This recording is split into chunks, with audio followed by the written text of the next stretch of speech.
Hello everyone. जैसे कि आप जानते हैं हमने काफ़ी सारी सीरीज स्टार्ट की हुई हैं, ठीक है, मैथ्स की, जिसमें परसेंटेज चैप्टर चल रहा है, एंड हरियाणा जी के हमने स्टार्ट की हुई है। आज हमने इंग्लिश के टॉपिक इंग्लिश ग्रामर करने वाले हैं, क्योंकि मैं चाहती हूँ कि आपके कोई भी एग्जाम दें, आपको बेसिक जो है एक्टिव वॉइस, पैसिव वॉइस या कुछ भी ग्रामर में कोई भी टॉपिक है वो अच्छे से क्लियर हो। तो बिल्कुल आसान ट्रिक से मैं आपको आज समझाने वाली हूँ। बिल्कुल जो आप एक एक घंटे में करते हैं, दो दो घंटे में आप कंसेप्ट को पकड़ने में लगाते हैं, वो आप विद इन 10 से 20 मिनट की वीडियो में आप सारा एक्टिव वॉइस पैसिव वॉइस को समझ जाएंगे। और जो ऑफलाइन के स्टूडेंट्स हैं वो भी इस चीज़ को ध्यान में रखें, ठीक है। और एक्टिव वॉइस पैसिव वॉइस यहाँ से अच्छे से हो जाएगी आपकी। तो मैं अभी मतलब इसमें जितना कवर हो पाएगा 10 से 20 मिनट में उतना ही करवाऊंगी, उसके बाद नेक्स्ट वीडियो में हम इसको कंप्लीट कर लेंगे। तो अभी आप देखिए कि जो कंसेप्ट है एक्टिव वॉइस, देखिए हम किसी बात को जब एक्टिव वॉइस या पैसिव वॉइस में बोलते हैं तो मतलब हमें दो चीज़ें इसमें ध्यान रखनी है, ठीक है। इनका सब्जेक्ट ऑब्जेक्ट तो हमें फाइंड आउट आना चाहिए करना कि सब्जेक्ट कौन सा है, ऑब्जेक्ट कौन सा है, ठीक है। इसका स्ट्रक्चर क्या रहता है, subject plus verb plus object. जैसे मान लो मैं एक सिंपल एग्जांपल दूं, ही प्लेज फुटबॉल, ये एक सिंपल स्ट्रक्चर से सिंपल मैंने एग्जांपल आपको दिया, ही प्लेज फुटबॉल, वह क्रिकेट फुटबॉल खेलता है, ठीक है। या मैं इस बात को अगर ऐसे बोल दूं कि फुटबॉल खेला जाता है उसके द्वारा, मतलब, या जैसे मम्मी खाना बनाती है या खाना बनाया जाता है मम्मी के द्वारा, बात में कुछ वो नहीं है, बस मैंने थोड़ा सा उसको चेंज करके बोला द्वारा, यानी जब बाय लगाते हैं हम पैसिव वॉइस में, ठीक है ना। तो वही चीज है कि एक्टिव वॉइस में हमारा subject plus verb plus object होगा। हमने सिर्फ इसके अकॉर्डिंग चेक करना है यहाँ पे टेंस कौन सा है, ठीक है ना, टेंस कौन सा है, उसके अकॉर्डिंग हम पैसिव वॉइस में हम जो है वर्ब को सेट करेंगे, मतलब।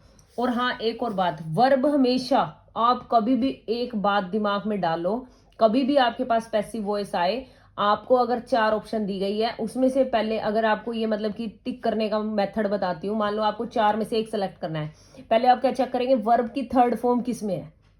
पैसिव वॉइस में हमेशा वर्ब की थर्ड फॉर्म आएगी और वर्ब की थर्ड फॉर्म के बाद बाय आएगा, ठीक है। पैसिव वॉइस में जो ऑब्जेक्ट है वो हमारा यहाँ सब्जेक्ट में, मैंने डायरेक्ट यहाँ पे ऑब्जेक्ट ही लिखा है, ये ऑब्जेक्ट आगे आ जाता है और सब्जेक्ट हमारा पीछे चला जाता है, मतलब जो ऑब्जेक्ट था वो अब सब्जेक्ट है और जो सब्जेक्ट था वो अब ऑब्जेक्ट है, समझ गए। मतलब इसी से लगा लो कि अगर ये फुटबॉल था तो ये आगे आ जाता, इसके अकॉर्डिंग हम इज एम आर, ये जैसे प्रेजेंट टेंस में है, प्लेज क्या है, प्रेजेंट टेंस में है, तो हम इसके अकॉर्डिंग इज एम आर लगा देते, वर्ब की थर्ड फॉर्म आ जाती, फिर बाय, फिर ऑब्जेक्ट आ जाता ही का, यहाँ पे जो भी ऑब्जेक्ट बनता ही, ठीक है। तो ये होता है हमारा स्ट्रक्चर पैसिव वॉइस का। कैसे, ऑब्जेक्ट अगर हमारा वो प्रेजेंट इंडेफिनिट में है तो इज एम आर, पास्ट में है तो वॉज वर, फ्यूचर में है तो विल शैल। इसके साथ हम जब आगे इसमें मैं आपको कंप्लीट बताऊंगी इसमें हमें क्या क्या करना है, कैसे करना है, फिर प्लस वर्ब की third form plus by plus subject, structure तो हमारा ये रहता है, ठीक है। उसके बाद हम एक और चीज, मान लो जैसे आपने इसमें बोला था कि वह फुटबॉल खेलता है, ठीक है, या फिर फुटबॉल खेला जाता है उसके द्वारा, पैसिव वॉइस में यही चीज होगी ना, football is played by him, ठीक है, यही होगा ना पैसिव वॉइस में। तो क्या मैंने उसमें टेंस चेंज किया, इसके अकॉर्डिंग जो है फुटबॉल खेलता है, मतलब यहाँ प्रेजेंट टेंस है तो टेंस प्रेजेंट ही रहेगा, आप पास्ट में नहीं जा सकते, ठीक है। तो मतलब हमने ये एक इंपॉर्टेंट बात याद रखनी है कि टाइम या फिर टेंस कभी नहीं बदलता, टाइम या फिर टेंस कभी नहीं बदलता, किसमें, पैसिव वॉइस में जाते हुए, कन्वर्ट करते हुए टाइम या फिर टेंस कभी नहीं बदलता, ठीक है। और मैंने पैसिव वॉइस में क्या बताया कि object plus is am are अगर प्रेजेंट में है, वॉज वर अगर हमारा पास्ट में है, विल शैल अगर हमारा फ्यूचर में है, प्लस वर्ब की third form plus by plus subject, ये सिंपल सेंटेंसेस के लिए मतलब स्ट्रक्चर हो गया। अब देखिए एक्टिव वॉइस में मान लीजिए आपका प्रेजेंट इनडेफिनिट टेंस है, मतलब present indefinite is am are वाला टेंस है, ठीक है। इज एम आर वाला पैसिव वॉइस में हम उसमें कन्वर्ट करते टाइम इज एम आर लिखेंगे, मान लो यहाँ पे प्लेज लिखा हुआ था तो जब मैं कन्वर्ट करूंगी इसको तो इज एम आर लगा के इसको, जैसे मैंने कन्वर्ट किया, फुटबॉल सिंगुलर है तो जब ये आगे जाके ऑब्जेक्ट बनेगा तो इसके साथ वर्ब जो आएगी सिंगुलर यानी इज आएगा इसके साथ, समझ गए। यानी प्रेजेंट इनडेफिनेट टेंस में हम इज एम आर का यूज करते हैं। ऐसे ही अगर हमारा पास्ट इनडेफिनेट डायरेक्ट हमारे पास वर्ब सेकंड फॉर्म दी लिखी हुई आ गई तो वहां से हमने पता लगा लेना है कि सेकंड फॉर्म खाली लिखी हुई है, अच्छा ये पास्ट इनडेफिनेट है तो इसका मतलब हमें यहाँ पे वॉज वर यूज करना है और उसके बाद हमें थर्ड फॉर्म प्लस बाय लगा देना है। ये हमारा हो गया पास्ट इनडेफिनेट का। आई होप आपको यहाँ तक अच्छे से समझ आया होगा। उसके बाद हम बात करते हैं कंटिन्यूस की। कंटिन्यूस में क्या है, चाहे वो पास्ट का हो, चाहे वो प्रेजेंट का हो, चाहे वो फ्यूचर का कंटिन्यूस हो, हमने क्या देखना है, सीधा हमने पैसिव वॉइस में बीइंग प्लस वर्ब की थर्ड फॉर्म लगा देनी है। क्या लगा देना है, बीइंग प्लस वर्ब की थर्ड फॉर्म लगा देनी है। अगर हम बात करें परफेक्ट की, मैं पहले फ्यूचर लिखना था, कोई बात नहीं, ऊपर नीचे हो जाता है। परफेक्ट की बात करें तो उसमें डायरेक्ट पैसिव वॉइस में हम बीन लगा देते हैं। क्या लगा देते हैं, been, will have, shall have, मतलब बीन लगा देते हैं बस, ठीक है। फ्यूचर की बात करें तो विल शैल तो आता ही है फ्यूचर में, प्लस उसके साथ क्या लगा देते हैं, हम बी लगा देते हैं।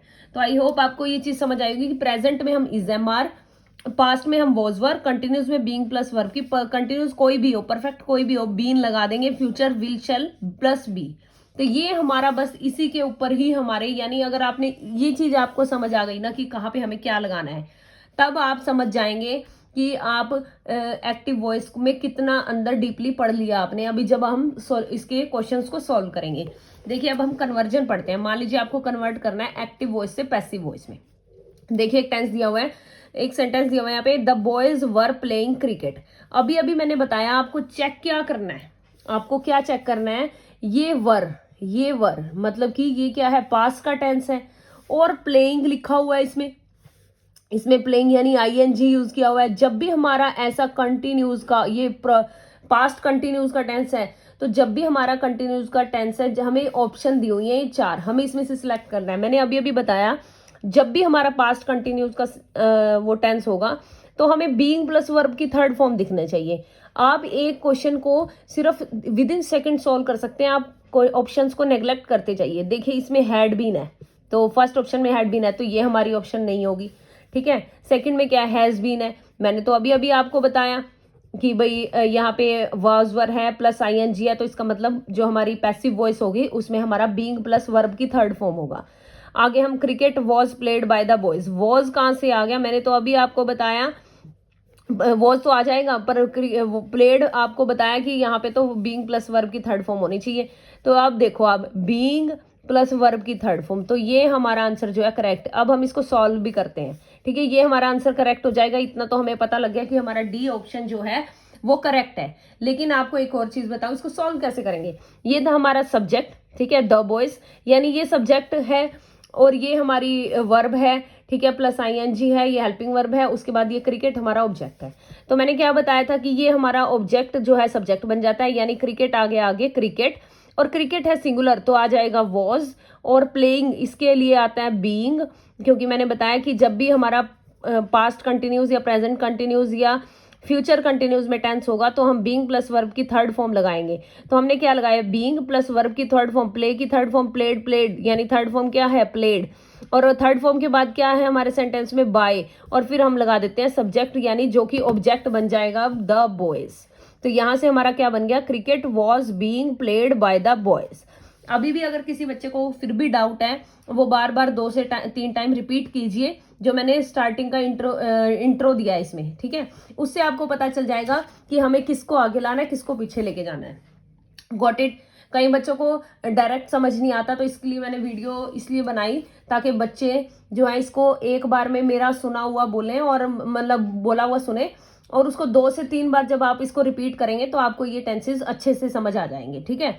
उसके बाद मैं बात करती हूँ ही प्लेज क्रिकेट। अब देखिए आप यहाँ पे सब्जेक्ट है, ये आपकी वर्ब है, और यहाँ पे आपके पास आ गया ये ऑब्जेक्ट। आपको अभी भी बताइए, मैंने प्रेजेंट इनडेफिनेट के 4 सेंटेंसेस लिए हैं, आपको इसमें प्रॉब्लम नहीं आनी चाहिए। देखिए जब हमारा ऑब्जेक्ट दिया हुआ है क्रिकेट, यहाँ पे मेरा ऑब्जेक्ट दिया हुआ है क्रिकेट, अब हम क्या करते हैं, पहला रूल क्या है, हमारा ऑब्जेक्ट को हमें सब्जेक्ट बनाना है, यानी मैंने क्रिकेट को लिख लिया आगे। अब मैं टेंस चेक करती हूँ, यहाँ पे प्लेज यानी प्रेजेंट इनडेफिनेट है, और क्रिकेट क्या है, सिंगुलर है। जब हमारा प्रेजेंट इनडेफिनेट टेंस होता है तो हम इज एम आर लगाते हैं, तो एम तो सिर्फ आता है आई के साथ, आर आता है प्लूरल के साथ। अब क्रिकेट है सिंगुलर, तो यानी यहाँ पे आ जाएगा क्रिकेट इज, ठीक है, इज प्ले की थर्ड फॉर्म, क्योंकि हम इसमें क्या थर्ड फॉर्म यूज करते हैं, प्ले की हो जाएगी थर्ड फॉर्म प्लेड, और थर्ड फॉर्म के बाद क्या लगाते हैं हम, बाय, और ही का क्या हो जाता है, हिम ऑब्जेक्ट में, ठीक है।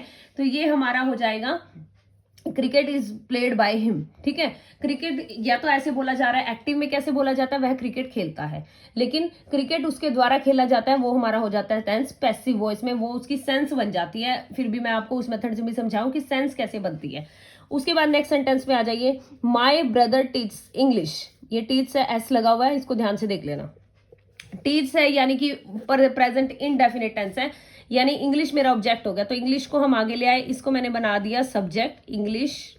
इसके अकॉर्डिंग इंग्लिश क्या है, सिंगुलर है। इंग्लिश इज टीच की थर्ड फॉर्म होती है टॉट। आप एक वर्ब की फॉर्म्स जरूर पढ़ लें एक्टिव पैसिव करने से पहले, और टेंसेस अच्छे से कर लें ताकि आपको कहीं भी कोई प्रॉब्लम ना आए। मैं एक टेंसेस पे भी वीडियो बनाऊंगी, वो भी ऐसे ही छोटी सी होगी जिसमें आपको सारे कंसेप्ट समझ आ जाएंगे। 1 महीने का आपको जस्ट 2 से 3 घंटे की वीडियो में आपको सारा समझ आ जाएगा। English is taught. टॉट क्या है, थर्ड फॉर्म, और थर्ड फॉर्म की हम बात क्या लगाते हैं, by. By my brother. My brother क्या था, यहाँ पे ऑब्जेक्ट बन जाएगा, ठीक है। सब्जेक्ट था तो यहाँ पर क्या बन जाएगा, वो ऑब्जेक्ट। आई होप आपको समझ आया होगा। फिर उसके बाद है रजनी कुक्स द फूड। अब देखिए आप इसको मार्क कर लीजिए ऐसे, ठीक है। ये आपका सब्जेक्ट, वर्ब और ऑब्जेक्ट, ठीक है। अब सब्जेक्ट जो ऑब्जेक्ट है वो बन जाएगा आपका सब्जेक्ट, यानी द फूड। कुक्स यानी प्रेजेंट इंडेफिनिट है, और फूड क्या है, सिंगुलर है। Food is cooked bye Rajni. In questions को आप देखते ही सॉल्व कर सकते हैं, इसमें आपको कोई प्रॉब्लम नहीं आने वाली। She sings a song. अब देखिए आप सॉन्ग, शी सिंग्स, मैंने इसको सब्जेक्ट वर्ब ऑब्जेक्ट को मैंने इसको मार्क कर लिया। आप इजिली फाइंड आउट कर सकते हैं, जिसको समझ में आ गया वो डायरेक्ट लिखे, उसे मार्क करने की जरूरत नहीं है। अ सॉन्ग, सॉन्ग क्या है, सिंगुलर है। अ सॉन्ग इज, सिंग की होती है थर्ड फॉर्म संग, SUNG संग। A song is sung by हर। तो कितना आसान था, देखो थर्ड फॉर्म के बाद बाय लगाया, जो हमारा ऑब्जेक्ट था उसको मैंने सब्जेक्ट बनाया, सब्जेक्ट के अकॉर्डिंग मैंने वर्ब सेलेक्ट करी। इज प्रेजेंट इंडेफिनिट है तो इज MR में से आना था, इज लगा दिया हमने इसके अकॉर्डिंग। अगर ये प्लूरल होता तो यहाँ पे मैं R लगा देती, आई होता तो M लगा देती। अभी सॉन्ग क्या है, सिंगुलर है, तो हमने इज लगा दिया, यहाँ पे हमने थर्ड फॉर्म लगाई सिंग की। उसके बाद बाय लगा दिया, शी को कन्वर्ट करते हैं तो हर आता है, तो ये हमारा हो गया, ये प्रेजेंट इंडेफिनिट वाला मैंने आपको करवा दिया कवर, ठीक है। ओके, ये था मिक्स सेंटेंस। मैंने इस करके थोड़े बहुत मिक्स ले लिए थे, और थोड़े बहुत सेंटेंसेस ऐसे, ताकि आपकी वीडियो ज़्यादा लेंथी ना हो और हम धीरे धीरे पढ़ेंगे तो ज़्यादा अच्छा रहेगा। अब देखिए हमारा नेगेटिव में, नेगेटिव में कुछ नहीं, हम नॉट लगा देते हैं। मतलब हमें ना ये जो पैसिव वॉइस कन्वर्ट करते टाइम हमें सिर्फ नॉट लगाना है, और यहाँ इज MR लगा देना है। उसके बाद वर्ब की थर्ड फॉर्म, फिर हमारा स्ट्रक्चर ऐसे लगेगा, थर्ड फॉर्म के बाद बाय, फिर सब्जेक्ट जो कि हमने ऑब्जेक्ट से सब्जेक्ट में कन्वर्ट किया है। अब देखिए my father does not love me. Does not से आप समझ जाइए ये प्रेजेंट वाला टेंस है, तो हमें इज MR लगाना है, लव मी। तो आई, मी का कन्वर्ट करते हैं, मी नहीं आता भाई, आए आता है, ठीक है। जब ऐसे कन्वर्जन वो मैं आपको सिखाऊंगी। मी फर्स्ट पर्सन में आता है, तो मी का हो जाएगा आई। आई, और ये क्या है, आई के साथ आता है हमेशा एम। और मैंने क्या कहा है कि नोट लगा दो, यहां से देखते जाइए। आई एम नोट, वर्ब की थर्ड फॉर्म क्या आएगी, लव की क्या हो जाएगी, लव्ड।